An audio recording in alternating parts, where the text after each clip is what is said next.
I think my ex-fiancée Jess, 31F, might have tried to get my wife Olivia, 30F, drunk and cheat on me. My wife thinks I am overreacting and overthinking the whole situation. Can someone tell me if I would be an asshole to ask Olivia to stop being friends with Jess immediately? For context, Jess and I started dating during the sophomore year of our college. We met through mutual friends and connected instantly. She was charming and outgoing and made friends instantly everywhere she went. I am more shy and nerdy, but I enjoyed going out to parties with her. We got engaged on our graduation day as both our families were attending. I got a job in a big tech company right after college and Jess moved in with me while looking for jobs. That is when the relationship started going downhill. Jess was an art major and had trouble finding a stable job.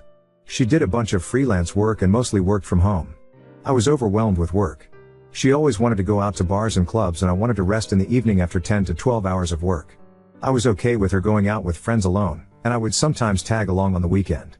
It bothered me that she was still in her party girl phase. She complained that I was becoming boring and should enjoy my early 20s before we settled down. I was also not happy with the friends she hung out with, as there was a lot of drinking and drug use. Even when I went out with her friends, she would be extremely flirty with guys in her friends group. Her excuse was always that she gets flirty when she is drunk or she was just joking. I had enough and decided to call off the engagement after 2 years as we were just different people at that point. The breakup was messy and she kept trying to get back with me for almost a year. There were some incidences where Jess may not have acted in her best judgment, and I blocked her from all my social media. I did not want to deal with the drama and wanted to move on. I also got a transfer to another town around that time and never heard from Jess again.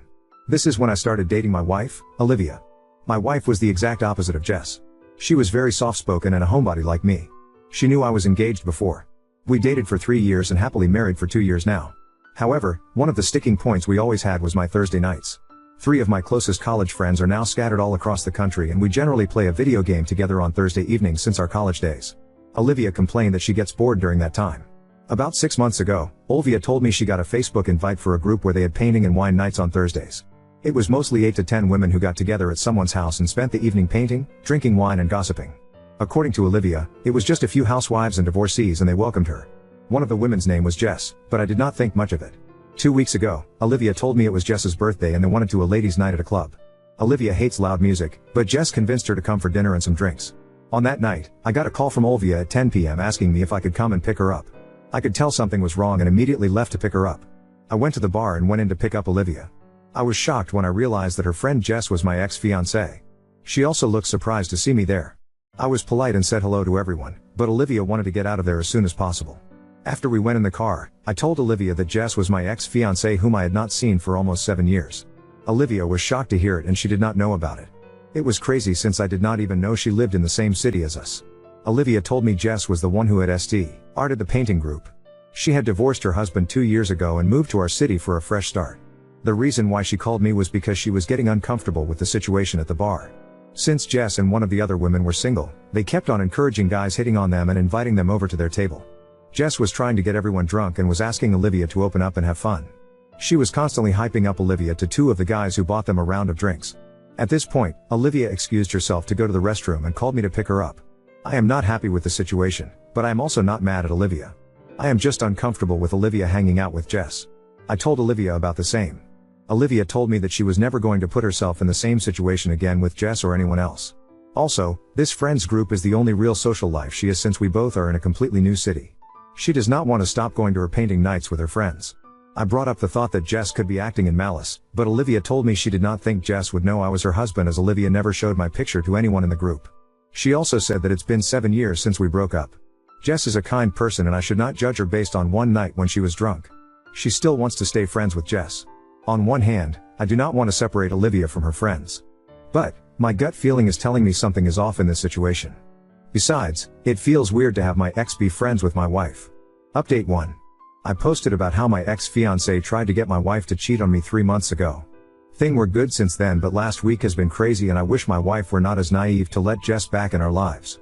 I really need help on what I can do at this point. For reference, I broke up with my ex-fiancée Jess 7 years ago and have been together with my wife for 5 years, married for 2. After the night of Jess's birthday, where she tried to get my wife drunk and flirt with strangers, I had a long conversation with my wife. I laid down why I was uncomfortable with her hanging out with Jess. My wife agreed with most of what I said, but she feels that enough time has passed now where we can let things go. She also talked to Jess and she told her that she had no idea about me and it's just one happy coincidence.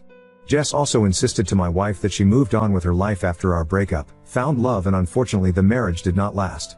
She told Olivia that maybe we all could go out for dinner together and clear out the issues. Jess also insisted that she was just having fun at the bar, and apologized to my wife if her drunk behavior made her uncomfortable. My wife asked me if I would be okay with their friendship as she has not found a social group in the new town for a long time and Jess seems like a changed person. She also told me that she would only meet these women during her art night, and not go out on girls' nights or trips. I felt that as long as Olivia was comfortable, I should not have any reason to be worried. We also had dinner with Jess once and Jess was very friendly. She told me about what happened in her marriage, and how she is on her healing journey right now. She also apologized to me for her behavior during our last few months together. Jess also now owns a business and works as a freelance artist and graphic designer. I also was gracious as we were just 23 and I harbor no ill feelings. My wife also started hosting art night at our place once a month or so and I had to move to my office for my game nights. Last week, after the art night, Jess and one other lady hung back, and we were all drinking wine and chatting. The other lady was asking questions about Jess and I just told her that it was old history, and I went no contact with Jess for 4 years. That was the reason why she had no idea. Olivia. Olivia looked at me, and asked Jess, "You mean 7 years ago, right?" Jess said no, and that was when we broke up. However, we met every time I came back to my hometown. I thought she was drunk, so I corrected her again that it was 7 years ago, and she was misremembering things. Jess said maybe, and we moved on. The next day, Jess sent a bunch of photos to my wife of me and Jess hanging out. They were just innocent photos like us having dinner, at a music festival, working out together, etc. The weirdest part was I had a few tattoos on my body that I got after I broke up with Jess. I also never owned the clothes the person in the photo was wearing.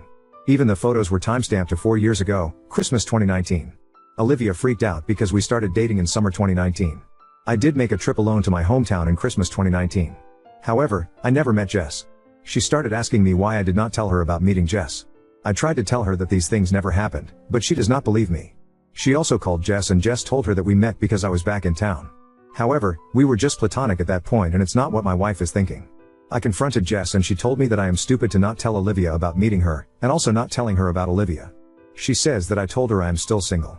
Olivia is very angry at me. She is not believing a word I am saying. I kept on telling her that I have not seen her for 7 years.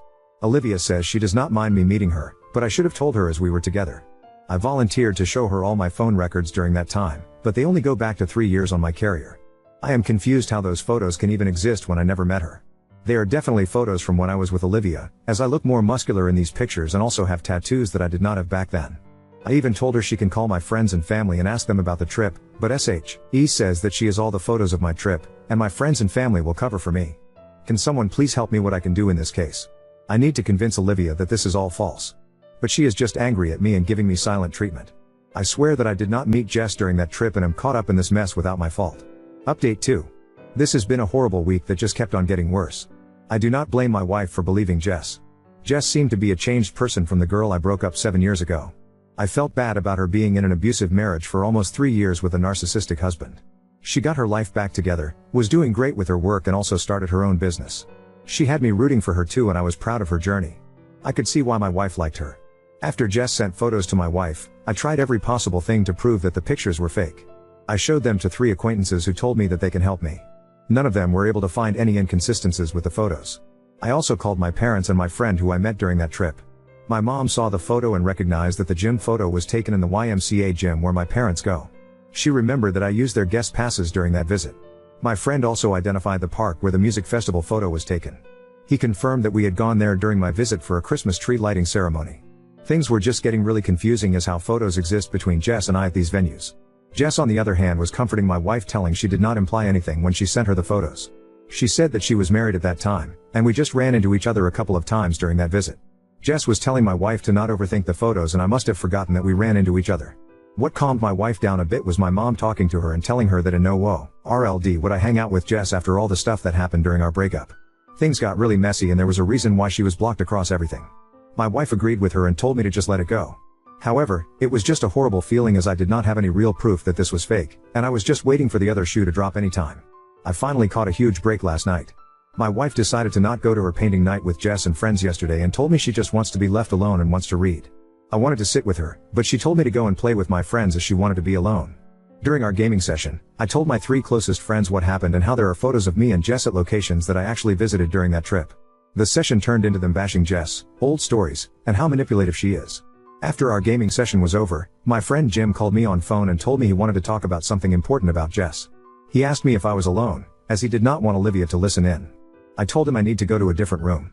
I put my phone on speaker and went in our bedroom where Olivia was sitting and prompted her to stay quiet. Jim told me that he has been in contact with Jess for 3 years ago. He said that she was still married but was planning to leave her husband. They knew each other because Jess was my GF all through college. The initial conversations were just catching up and Jess complaining about her husband. He told me Jess inquired about me a few times as she had learned I got engaged to Olivia around that time. He said that they have been talking for a while now. Jess also told him about the coincidence that Olivia was in her painting group and how she met me a few months ago when I went to pick up Olivia. She told Jim that Olivia came to her birthday and was heavily drinking and flirting with guys. She even sent him few pictures. They're a few with Jess and Olivia together, and then Olivia hugging and kissing a guy on his cheeks. I asked him to forward me the photos and he sent them to me on Discord. Jess told him that I am still the same insecure guy and must be tracking Olivia as I showed up at the bar at 10 p.m. like a parent to pick Olivia. Jess did not know that Olivia had called me from the restroom to pick her up. Jess made a joke to Jim about how ironic it is that I broke up with Jess because she loved to party and now, I am married to a party girl. I asked Jim why he did not share those pictures with me before. He said that he did not want to stir the pot in my marriage without knowing all the details. I was really mad at Jim at this point and asked him what else did he tell Jess about me. He said not a lot and they barely talked about me. However, Jess was obsessed with Olivia and would badmouth her a lot.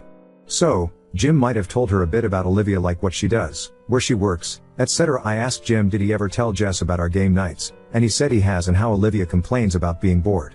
I told Jim to not tell Jess about our conversation. Jim asked me if I not tell anyone that he and Jess are in contact. He said that his wife might get the wrong idea and he just wanted to reach out because things seemed to get really weird in my life.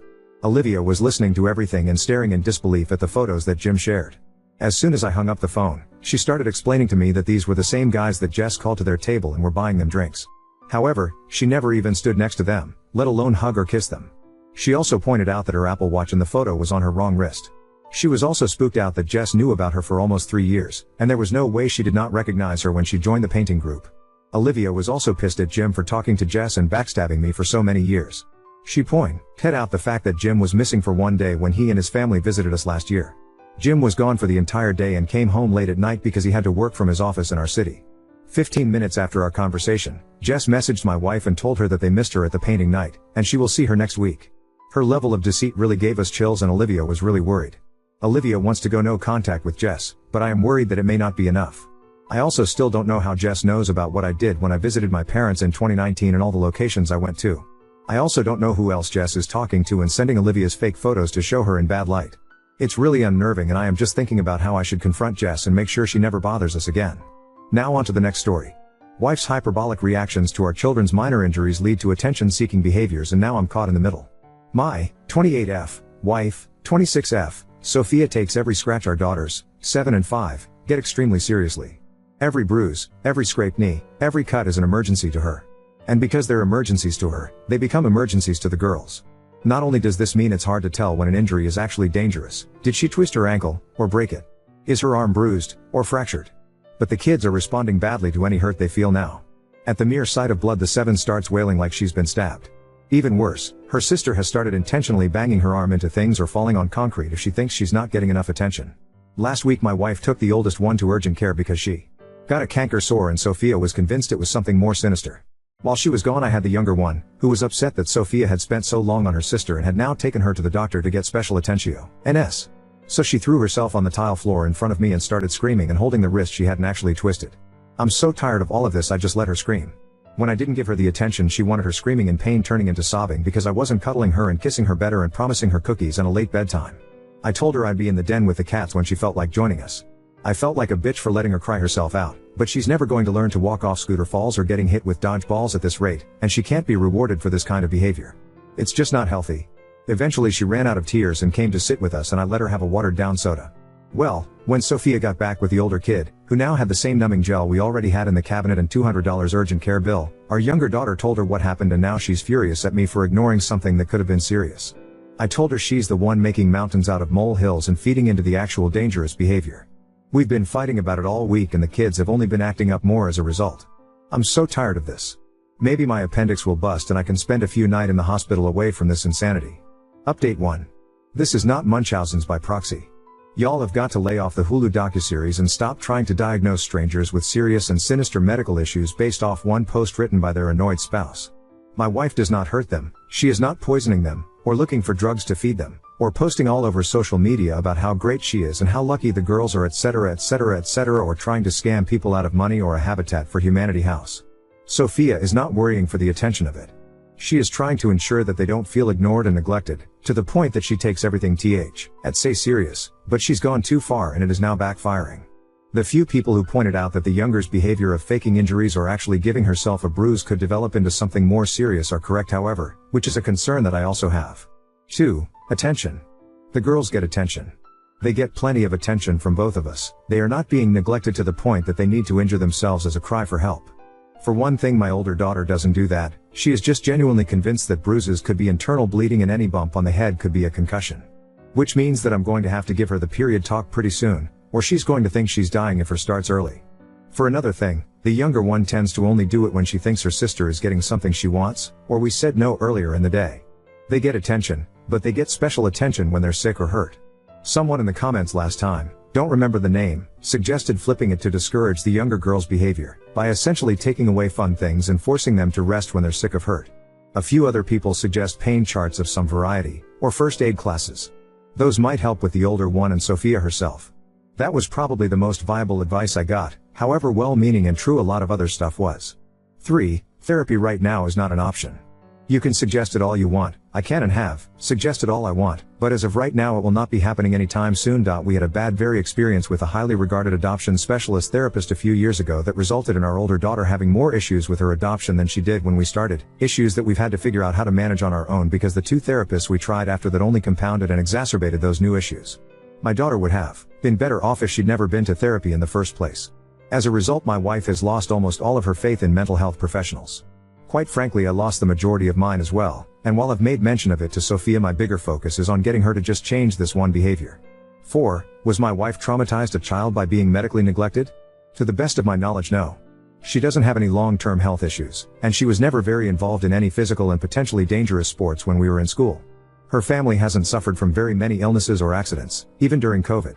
So while I've driven myself to an emergency dentist before and broken my wrist without even knowing it, the only time she's ever been in a hospital was to pick her dad up from a colonoscopy. At least before she started taking our daughters in for benign bumps, bruises, and cuts. 5. No, my wife does not have postpartum anything. The actual update, after a couple of other comments brought up how my girls behave away from us, I decided to ask. My wife works a normal 9 to 5, while I work 3/12s from 6 p.m. to am on Thursday, Friday, and Saturday. During the winter they have school and daycare respectively. This winter the younger one will be in kindergarten though, and during the summer they both go to daycare from about 8 a.m. to 4 p.m. on my work days, and just in the mornings on other days as needed. I do drop-offs and pickups. When I picked them up on Monday, I decided to ask one of the caretakers how the girls had been behaving. She told me they were fine, they bickered sometimes, but there was nothing unusual going on. I asked what happens when they get hurt or feel sick during the day, how they handle it, etc. I didn't tell them about my wife. I didn't want to be telling tales out of, or at, school. I think she might have thought I was looking for help, which I was, technically, because she told me that as soon as a kid falls down, or takes a ball to the face or anything else, they start the whole interaction by telling them you are okay, and assessing the damage calmly as they approach. Even if the kid is bleeding they don't react. They say something like, "Wow, that looked kind of scary. I bet it surprised you. Let's see your arm/leg/whatever." She basically wrote me a script. I asked her how my girls reacted to it, and she told me that the older one was a little more sensitive than her peers. She cried easily, and they had to be extra firm with the "you are okays" with her. The younger one she saw a little less. She's in a different age bracket, she only just turned 5, so she's still technically in the pre-K group, but she'd never heard anything about her. I asked what exactly they do if a kid is bleeding or bruised. For bruises they can sit with a little ice pack for 15 minutes before they need to come back to the ground, unless it's actually serious, and for cuts they get it washed and a band-aid. So nothing exciting as far as I could tell. The fact that we haven't been called into the school to pick up our totally terribly injured 5-year-old before tells me that she knows she won't get Madre's special treatment at the school, and since I will be the one picking her up if they think she's too sick or something, there's really no point in kicking up too much of a fuss unless she just wants to hold something cold for a few minutes. Neither of the girls have been hurt or sick this week. We stopped arguing, because I frankly do not have the energy to do so constantly. I'll look into the pain chart and first aid classes and bring up boring damage mitigation soon, once we've both had time to calm down. Also, I am not a man. I'm going to put this here. since apparently it needs to be said. I am aware that saying it's okay or you are okay the way the daycare workers do is a good idea. This is what I have been trying to implement for a long time. Even if a child is genuinely hurt, adults need to remain calm to keep the child calm. If an adult is upset, then the already upset kid will become more upset, and if that kid isn't upset, then they will be when they see their parents freaking out. I am not looking for excitement. I genuinely have no idea how you read my post and got that impression. None. If I'm playing checkers, you've started a game of chess. I am trying to end the excitement. When I said nothing exciting in my post, it was not because I don't want to implement something boring, it's because I do. I very much want my kids being hurt to stop being exciting or rewarding. That is the entire point of everything here. Of a week of arguing, of every other argument before this one. There was no one working up my older daughter. The younger one wasn't getting rewarded. If anything, being hurt at daycare got her essentially a timeout with an ice pack, or rubbing alcohol and a pat on the back.